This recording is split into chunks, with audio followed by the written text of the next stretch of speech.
आता हे कडीपत्त्याच्या झाडाला बसलेलं मोहोळ होतं। हे मोहोळ आपण आणलेलं आहे। तुम्ही बघू शकता की एक मोठं मोहोळ आहे आणि हे मोहोळ ह्याचं फांदी कट करून आणून हे आपण बागेजवळच्या चिंचेच्या झाडाला लटकवलेलं आहे। त्याच्यामुळे असा फायदा झाला की ह्या माशा सकाळी 8:30-9 वाजता ॲक्टिव्ह होतात आणि बागेवरती ह्या माशा फिरायला जातात, जेणेकरून फुलांचं परागीभवन होऊन आपल्याला त्याचा मोठा फायदा होतो। नमस्कार मित्रांनो, मी उदय साबळे पाटील आपल्या सगळ्यांचं स्वागत करतो। माझ्या पाठीमागे जे पाहता ही एक डाळिंबाची बाग आहे आपली। 2 एकरचा हा प्लॉट आहे। आपण जर बघितलं तर आता ह्या बागेला कळी निघायला सध्या सुरुवात झाली आहे, परंतु ज्यावेळेस कळी निघते त्यावेळेस बागेसाठी मधमाशी फार महत्त्वाची असते। आणि सध्या ज्वारीचं पीक दाणे भरण्याच्या अवस्थेत आहे। इतकंच नाही तर ज्वारीचं पीक सध्या फ्लॉवरिंगच्या स्टेजला आहे, त्याच्यावरती चिकटा पडलेला आहे। त्याच्यामुळे मधमाशी जी आहे ती ज्वारीकडे आकर्षित होते आणि इव्हन फळबागांसाठी मधमाशी अवेलेबल होत नाही। त्याच्यामुळे फार रिस्की ही गोष्ट ठरते। खरं तर शेती ही रिस्की आहे, परंतु शेती करणं ही गरजेचं आहे। आणि ही शेती करत असताना आपल्याला फळबागा करत असताना मधमाशी महत्त्वाची ठरते आणि विशेष करून डाळिंब उत्पादक शेतकऱ्यांसाठी तर मधमाशी अत्यंत महत्त्वाची आहे। मग ही मधमाशी बागेत आणण्यासाठी मी काय केलं की ज्यावेळेस माझ्या हे लक्षात आलं की आता आपल्या बागेला मधमाशीची आवश्यकता आहे, त्यावेळेस मी माझ्या शेतात आजूबाजूला असलेल्या मोहोळ, जे आपण मोहोळ म्हणतो, त्या मोहोळावरती लक्ष ठेवलं की बाबा इथं मोहोळ आहे। त्याच्यानंतर त्या मोहोळ असे एक 7 ते 8 मोहोळ मी आसपासच्या परिसरातून माझ्या शेताच्या लक्ष ठेवलं आणि रात्र झाल्यानंतर म्हणजे संध्याकाळी 7:30 ते 8 वाजता हे सगळे मोहोळ मी व्यवस्थित जिथं ज्या फांदीवरती मोहोळ बसले ती फांदी कट करून व्यवस्थित कॅरी करून ते रात्रीच्याच वेळी आणून बागेमध्ये ठेवले।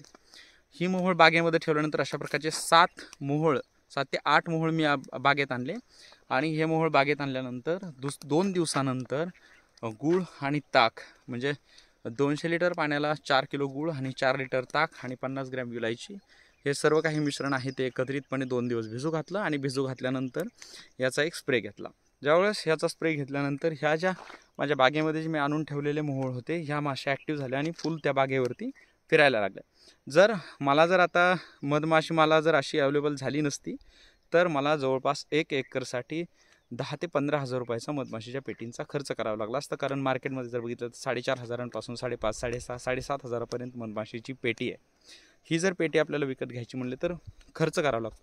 खरं तर शेती करत असताना मायक्रो प्लॅनिंग करणं महत्त्वाचं आहे। शेतीसाठी कमीत कमी खर्च करणं देखील महत्त्वाचं आहे। जर तुम्ही कमी खर्च केला तर शेती परवडते, विनाकारण खर्च करत बसलं तर शेती परवडत नाही, मग ती कोणतीही असो।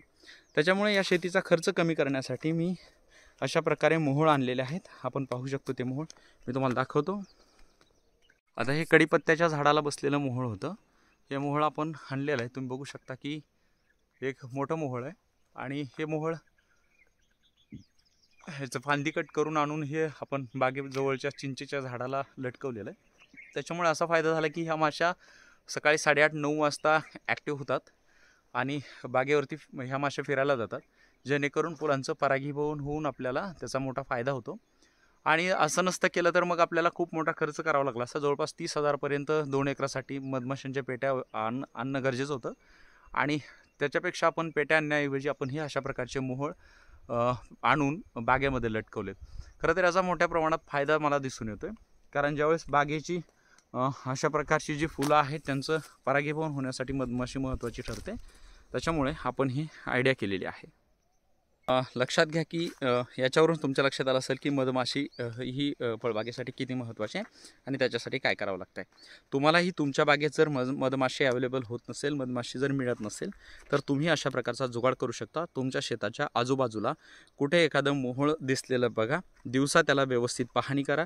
व्यवस्थित पाहणी केल्यानंतर रात्रीच्याला टॉर्च, हातामध्ये एक काठी, त्यानंतर एक कात्री कट करण्यासाठी आणि तोंडाला पूर्णपणे कव्हर करून घ्या। आणि तुम्ही जर गेल्यानंतर रात्रीच्या वेळी मोहोळला कुठलीही इजा करू द्यायची नाही, कुठलीही माशाला दुखापत करायची नाही। फाटा आयता कट करा आणि तो व्यवस्थित कॅरी करून बागेपर्यंत घेऊन या। कॅरी करताना ती एखाद्या गोणीत भरा। ज्यावेळेस तुम्ही मोहोळचा फाटा कट कराल तर व्यवस्थितपणे एका गोणीत टाका। तो फाटा व्यवस्थित गोणीच्या शेवटी धरा, म्हणजे जेणेकरून ती माशी कुठेही उडून जाणार नाही, पळणार नाही। व्यवस्थित कॅरी केल्यानंतर हे मोहोळ आणून आहे तसं रात्रीच्या वेळी तुम्ही बागेत लटकवा। दुसऱ्या दिवशीची सकाळ झाल्यानंतर आयत्या माशा तुमच्या डाळिंबाच्या फुलांवरती जाऊन बसतील. आता ही जी बाब आहे ती ही सगळ्या शेतकऱ्यांसाठी महत्त्वाची. मग शेवगा उत्पादक असतील किंवा अन्य जे काही फळबागा करणारे शेतकरी त्यांच्यासाठी मधमाशी आणायची असेल तर ही सोपी आयडिया आहे. कारण जर तुम्ही आता बघा आमच्याकडं सध्या ज्वारीचा कालावधी आहे, त्याच्यामुळे ज्वारीवरती चिकटा पडलेला असतो आणि चिकटा पडल्यानंतर मधमाशी जी आहे ती जास्त करून ज्वारीवरती आकर्षित होते. त्याच्यामुळे ज्वारीकडे गेलेली मधमाशी आपल्या बागेकडे आणणं फार मुश्किल होतं. कारण किती जरी तुम्ही गुळ आणि ताक फवारलं तरी माशी बागेकडे येत नाही. आणि माशी बागेकडे आणण्यासाठी हे असं जुगाड आपण वापरलेलं आहे. तुम्हाला हे जुगाड कसं वाटलं आम्हाला कमेंट करून नक्की सांगा. आणि आपल्या अशाच नवनवीन व्हिडिओसाठी आपल्या चॅनलला सबस्क्राईब करायला विसरू नका. धन्यवाद.